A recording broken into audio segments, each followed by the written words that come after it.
Let's make one of my favorite island meals. Jerk chicken, rice and peas, cabbages, and plantains. But I'm going to do my jerk chicken in the oven. Let's go.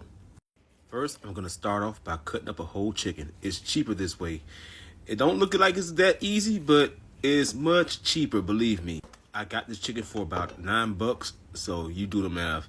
If you get the chicken cut up already for you, it's going to cost you.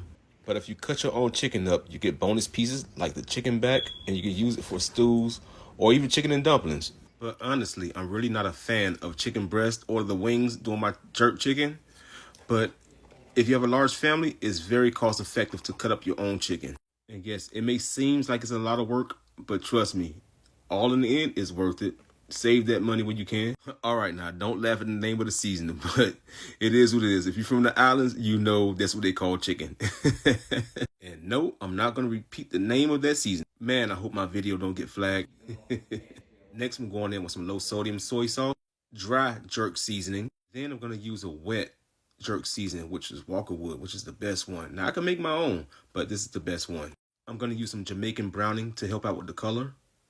Add a squeeze of fresh lime juice, and then you want to mix it all in. Make sure you cover it, get up under that skin, push that seasoning up under there, get all in there. I have my oven set to 400 degrees, and we're going to roast this chicken in a low baking pan. You want to make sure your baking pan has a lip so that it can hold some juice, because you need the juice to make sure the chicken does not dry out. After you put your chicken onto the baking pan, you want to save that marinade to pour all over on top. Cover it completely. And then you want to add your liquid. I'm using the chicken base, which I want to make my own broth, but you can use some chicken broth to pour over it as well. But make sure you have some liquid on that pan so your chicken does not dry out. You're going to bake your chicken at 400 degrees for about 30 to 35 minutes. All right, next, let's work on our rice and peas. So I make my beans from scratch. I soaked them overnight and I cooked them till they got tender. And I added a little bit of chicken base to enhance the flavor. Next, I'm going in with some coconut milk. Make sure it's not the sweetened one. And then I'm going to add some pimento or allspice berries. No, they are not peppercorns. They're allspice berries. Then I added 3 stalks of green onions. I didn't chop them up. Just add them straight into the pot. And then you're going to add some thyme, Thyme. And then I'm going to add some garlic. You could add the whole cloves, but then you have to try to find them to pick them out. Add some more chicken base. Make sure you taste it so it's not salty. And then add some black pepper in. 1 Scotch bonnet pepper, popped, not chopped. And of course, you want to add in some ginger. I use jasmine rice for my rice instead of using parboiled, but you can use whatever rice you like to, but make sure you rinse that jasmine rice until the water runs clear like this. Once your beans come back to a boil, you're going to add in your rice. Then you're going to stir it in, reduce the heat and cover with a lid, and then boom, you got this perfectly fluffy rice and peas. All right, now time to cook the cabbages. I'm going to start off with some ghee. All it is clarified butter.